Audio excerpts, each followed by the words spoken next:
Hello friends, कैसे हैं आप सब। उम्मीद है आप पहले से अच्छे होंगे। लेकिन प्रेग्नेंट महिलाएं इस समय काफ़ी परेशान हैं और लगातार मुझे कमेंट्स आ रहे हैं कि मैम हमें 4 दिसंबर को लगने वाले सूर्य ग्रहण को लेकर हम काफ़ी परेशान हो रही हैं। लेकिन आप परेशान मत हों, आपको परेशान होने की ज़रूरत नहीं है, क्योंकि इस वीडियो में मैं आपको 4 दिसंबर को लगने वाले सूर्य ग्रहण की सारी जानकारी अब आपको इस वीडियो में मिलेगी कि आपको क्या करना है, कैसे करना है।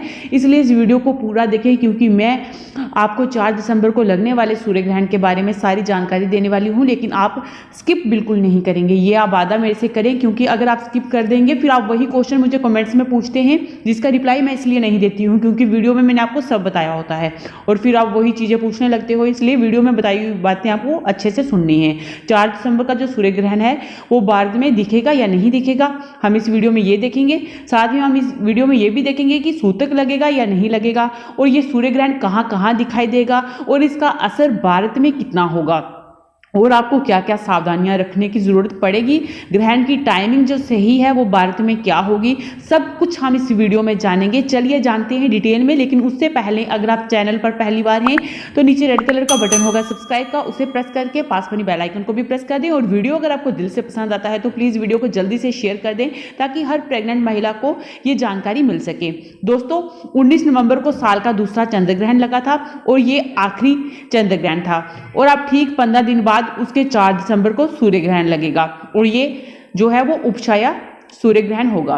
सूर्य ग्रहण हो या फिर चंद्र ग्रहण हो, वो इसे अशुभ ही माना जाता है, ठीक है, क्योंकि ये एक अशुभ घटना होती है। इसलिए जब ग्रहण होता है तो शुभ जो कार्य होते हैं, पूजा पाठ करना, शादी जो विवाह होते हैं इस समय, वो सब वर्जित माने जाते हैं। सूर्य ग्रहण हो या फिर चंद्र ग्रहण, इसका अशुभ जो असर है वो जरूर होता है मानव जाति पर, जीव जंतु पर, पृथ्वी पर। इसलिए जब ग्रहण होता है तो जो शुभ कार्य होते हैं, पूजा पाठ होती है, वो सब वर्जित माना जाता है। ज्योतिष शास्त्रों के अनुसार 4 दिसंबर को लगने वाला सूर्य ग्रहण साल का दूसरा सूर्य ग्रहण होगा और ये सूर्य ग्रहण 2021 का आखिरी सूर्य ग्रहण होगा। और ये सूर्य ग्रहण 4 दिसंबर को शनिवार के दिन लगेगा, जिस दिन अमावस्या है। और इस सूर्य ग्रहण की टाइमिंग होगी दिन शनिवार, टाइम सुबह के 10:59 में ये शुरू होगा। 10:59 में ये शुरू होगा और दोपहर 3:07 पर यह ग्रहण समाप्त होगा और पूरे 4 घंटे का ये ग्रहण होगा लगभग। तो ये ग्रहण दक्षिणी अफ्रीका, ऑस्ट्रेलिया, अंटार्कटिका और दक्षिणी अमेरिका में दिखाई देगा और भारत में ये सूर्य ग्रहण नहीं दिखाई देगा, जिसके कारण इस ग्रहण का सूतक भी भारत में मान्य नहीं होगा। लेकिन जिन देशों में ये ग्रहण लग रहा है वहां पर सूतक मान्य होगा। लेकिन इंडिया में प्रेग्नेंट महिलाएं सूतक को लेकर परेशान ना हो। ग्रहण को लेकर आपको परेशान होने की जरूरत है, हाँ बिल्कुल परेशान होने की जरूरत है, लेकिन सूतक को लेकर आपको परेशान होने की जरूरत नहीं है। इसलिए आप सूर्य ग्रहण लगने से पहले यानी 10:59 से पहले आप सब काम कर लें, जैसे सब्जी काटना, खाना खाना, कपड़े धोना, सिलाई बुनाई सब कर लें, फ्रूट्स कट कर लें, क्योंकि सूतक काल में आपको कोई भी सावधानियां जो है वो रखने की जरूरत नहीं है। दोस्तों, ज्योतिष शास्त्रों के अनुसार भारत में ग्रहण लगे या नहीं लगे, लेकिन गर्भवती महिलाओं को ग्रहण के नियमों का पालन जरूर करना चाहिए, क्योंकि सूर्य एक ही है और जब ग्रहण लगता है तो पूरे अंतरिक्ष जो है, पूरा अंतरिक्ष वो प्रभावित होता है, पूरी पृथ्वी प्रभावित होती है। इसलिए जो ग्रहण की टाइमिंग है उसमें गर्भवती महिलाओं को नियमों का पालन जरूर करना चाहिए, क्योंकि सिर्फ 4 घंटे की बात है यार। और अगर इस 4 घंटे में आप अपने बच्चे के लिए नियमों का पालन नहीं कर सके तो आप अपने बच्चे को कैसे पालेंगे। तो इसमें कोई नुकसान तो नहीं होगा, तो फायदा ही अगर आपका होगा, तो इसमें आपको क्या परेशान होने की जरूरत है, क्योंकि बात आपके बच्चे की है। क्योंकि प्राचीन काल से ही हम सुनते आ रहे हैं कि अगर ग्रहण के समय अगर गर्भवती महिलाएं वो काम कर लेती हैं जो ग्रहण के समय वर्जित माने जाते हैं, तो उनके गर्भ में पल रहे बच्चे को कई तरह के नुकसान देखने को मिलते हैं। बच्चा डिसेबल तक हो सकता है। वैज्ञानिक दृष्टि के अनुसार अगर हम देखें तो ग्रहण एक सामान्य घटना है, क्योंकि साइंस इन चीजों को नहीं मानता है, लेकिन हमारे धार्मिक शास्त्रों में इन चीजों को तो मानना ही जाता है। साइंस की अगर माने तो वो तो कहते हैं गॉड का जो है वो एग्जिस्टेंस ही नहीं है, तो क्या आप पूजा पाठ करना छोड़ देंगे? नहीं ना। इसलिए अगर आप प्रेग्नेंट हैं तो ग्रहण के नियमों को जरूर माने। और ऐसी कोई भी प्रेग्नेंट महिला नहीं है जिसके समय ग्रहण ना हो, क्योंकि बहुत सी महिलाएं ऐसे बोलती हैं कि मैं ये सारे ग्रहण हमारे ही टाइम लग रहे हैं, तो ऐसा नहीं है। जब हम प्रेग्नेंट हुए थे तो हमारे टाइम भी बहुत से ग्रहण लगे थे। ग्रहण के समय हमें नियमों का पालन करना ही होता है, खास करके प्रेग्नेंट महिलाओं को, क्योंकि बात आपके बच्चे की होती है। ग्रहण के नियम आपको तब नहीं मानने होते हैं दोस्तों जब सूर्य ग्रहण हो। दोस्तों अब हम बात करते हैं ग्रहण के नियम आपको कब नहीं मानने हैं, क्योंकि अभी पीछे भी ग्रहण थे तब मैंने आपको बोला था जो अभी पीछे चंद्र ग्रहण था उसमें आपको नियमों को मानने की जरूरत नहीं थी।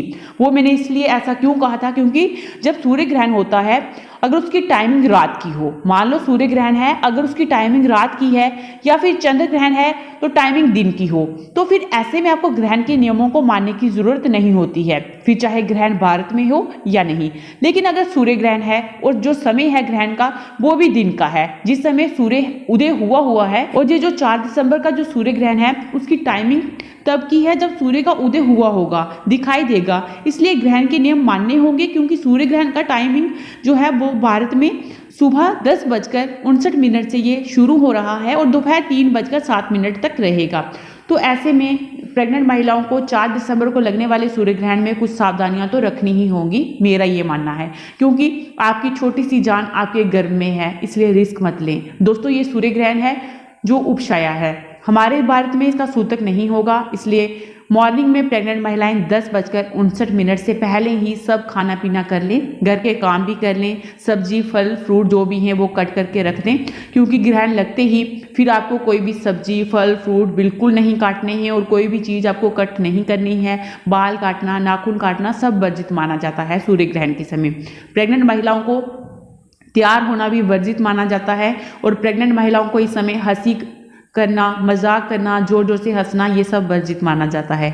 और प्रेग्नेंट महिलाओं को ऐसे कमरे में रहना चाहिए जहां पर बाहर की सूर्य की किरणें आपके ऊपर डायरेक्ट ना पड़ें, और खिड़की दरवाजों के जो है वो पर्दे आगे कर दें और घर से बाहर तो बिल्कुल ना जाएं, सूर्य की रोशनी आप तक नहीं पहुंचनी चाहिए, ये ध्यान रखें। और 3:07 के बाद फिर आप घर से बाहर जा सकती हैं, जो आपका काम है वो आप सब कर सकती हैं। आप ग्रहण लगने से पहले ही पेट भरकर खाना खा लें, अच्छे से डाइट ले लें, ड्राई फ्रूट्स ले लें, सब कुछ खा लें, ताकि फिर आपको भूख ना लगे। थोड़ी बहुत तो लगती है लेकिन आपको मैनेज करना पड़ेगा, और फिर ग्रहण खत्म होने के बाद खाना खा लें। और ग्रहण के समय प्रेग्नेंट महिलाएं, जो बीमार लोग हैं, जो बच्चे हैं, उनको थोड़ी सी छूट दी जाती है, वह हल्का फुल्का खा सकते हैं, इसलिए प्रेग्नेंट महिलाएं लिक्विड डाइट लें। मेरी अगर आप माने तो लिक्विड डाइट ले सकती हैं। अगर आप नहीं रह सकती हैं भूखे प्यासे इतनी देर तो दूध ले सकती हैं, जूस ले सकती हैं, पानी पी सकती हैं, लेकिन ज्योतिष शास्त्रों के अनुसार ग्रहण लगने से पहले ही आप तुलसी के पत्ते तोड़कर खाने पीने की चीज़ों में डाल दें, ताकि आप ग्रहण के समय और ग्रहण के बाद भी इन चीज़ों का इस्तेमाल खाने पीने में कर सकें। अगर आपके पास तुलसी नहीं है तो कुशा भी डाल सकते हैं, और अगर कुछ नहीं है तो फिर बने हुए खाने को ग्रहण के समय और बाद में इस्तेमाल नहीं करें, किसी को दे दें या फिर फेंक दें, क्योंकि ग्रहण की दूषित किरणों से खाना दूषित हो जाता है। और अगर तुलसी के पत्ते आपने डाले होंगे तो खाना शुद्ध रहेगा, और ग्रहण के बाद और ग्रहण के समय भी आप तुलसी के पत्ते अगर डाले हुए हैं तो ग्रहण के समय आप उस खाने पीने को यूज़ कर सकती हैं, इस्तेमाल कर सकती हैं। और ग्रहण खत्म होने के बाद आपको सबसे पहले तुलसी के पत्ते फेंकने हैं और फिर आपको खाने पीने की चीज़ों का इस्तेमाल करना है। आपने तुलसी के पत्ते नहीं डाले हैं तो फिर दूषित जो है वो खाना दूषित हो गया है, तो इसका इस्तेमाल आप बाद में ना करें। इसलिए कोशिश करें कि खाना बचे नहीं, उतना बनाएं जितना आप खा सकते हैं। और सूर्य ग्रहण के समय यूरिन और पॉटी करने से बचें। अगर वॉशरूम घर से बाहर है, ग्रहण के समय यूरिन और पॉटी करने में कोई भी बुराई नहीं होती है, लेकिन घर से बाहर अगर वॉशरूम है तो आपको नहीं जाना चाहिए। घर के अंदर अगर वॉशरूम है तो बिना चिंता के यूरिन और पॉटी आप कर सकते हैं, ठीक है। और अगर किसी का वॉशरूम घर से बाहर है तो प्लीज़ कोई ना कोई जुगाड़ आप घर पर ही कर लें, ठीक है। कोई बकेट रख लें, कोई टब रख लें, लेकिन बाहर मत जाएं। अब बात करते हैं क्या सूर्य ग्रहण के समय आप सो सकती हैं? तो नहीं, आप नहीं सो सकती हैं। सूर्य ग्रहण के समय मत सोएं। आप लेट सकती हैं, चेयर पे बैठ सकती हैं या फिर चल भी सकती हैं। तेज तेज मत चलना, क्योंकि अगर आप गिर गई तो ये सही नहीं होगा। ग्रहण के समय गिरना सही नहीं माना जाता है, इससे घर में बढ़ रहे बच्चे को नुकसान होता है। आप अगर लेटना चाहती हैं, पैरों और हाथों को सीधा रखें, फोल्ड नहीं करें। सीधा रख के आप लेट सकती हैं। फोल्ड करना भी इस टाइम वर्जित माना जाता है। पैरों और हाथों को टेढ़ा मेढ़ा मत रखें, सीधा रखें।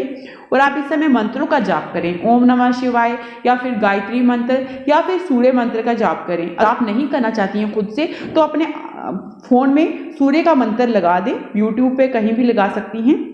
तो इससे भी आप सेफ रहेंगे, आप सुरक्षित रहेंगे। लेकिन मंदिर में बैठकर आपको ये सब नहीं करना है।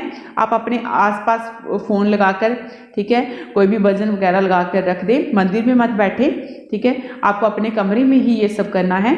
और ग्रहण के समय पेन, पेंसिल, नुकीली चीज़ें जैसे कैंची, सुई, चाकू, ये सब चीज़ें वर्जित मानी जाती हैं। इस समय आपको इस्तेमाल नहीं करना है। इससे ऐसा करने से गर्भ में पल रहे बच्चे को कई तरह के नुकसान देखने को मिलते हैं। ग्रहण खत्म होते ही नहाकर दूसरे कपड़े डाल लें और लगे हुए कपड़े किसी को दान कर दें या फिर धो लें और फिर पूजा पाठ कर लें और घर की साफ सफाई कर लें। गंगा जल है तो वो भी पी लें और घर पर भी गंगा जल का वो जो है वो छिड़काव कर दें। ऐसा करने से घर से नेगेटिव एनर्जी दूर हो जाएगी। और साथ ही में ग्रहण शुरू होते ही गर्भवती महिलाओं को अपनी लंबाई जितना धागा लेकर सर से पैर तक आपको ले लेना है और घर पर कील के साथ कहीं भी टांग दें, कोने पर, जिस कमरे में आप हैं तो कोने पे टांग दें वहाँ पे। ऐसा करने से ग्रहण का प्रभाव आप पर ना होकर उस धागे पर होगा और आप ग्रहण के नकारात्मक जो प्रभाव है उससे बची रहेंगी। और ग्रहण के समय अपने पास एक सूखा नारियल जरूर रखें। वही नारियल जो पूजा में इस्तेमाल होता है उसका इस्तेमाल आपको इस समय करना है। ऐसे करने से भी ग्रहण का नकारात्मक प्रभाव आप और आपके बच्चे पर नहीं होगा और आप दूषित किरणों से बची रहेंगी। और ग्रहण खत्म होते ही धागा और नारियल को आपको पीपल के पेड़ के नीचे या फिर चलते पानी में बहा देना है या फिर मंदिर में कहीं भी रख दें, ठीक है दोस्तों। ऐसे उपाय करने से आप ग्रहण के प्रभाव से बची रहेंगी और आप और आपका बच्चा पूरी तरह से सुरक्षित रहेगा। अगर आपसे ग्रहण के समय कोई भी अनजाने में गलती हो भी जाती है तो अगर आप ये उपाय करेंगी, जो धागे वाला उपाय मैंने आपको बताया है और साथ ही में जो मैंने आपको नारियल वाला उपाय बताया है, ऐसा करने से भी आप और आपका बच्चा सुरक्षित रहेंगे। तो दोस्तों बस इस वीडियो में इतना ही। फिर मैं मिलती हूँ आपको एक और नई वीडियो के साथ। तब तक अपना खास ख्याल रखिए। Thank you guys.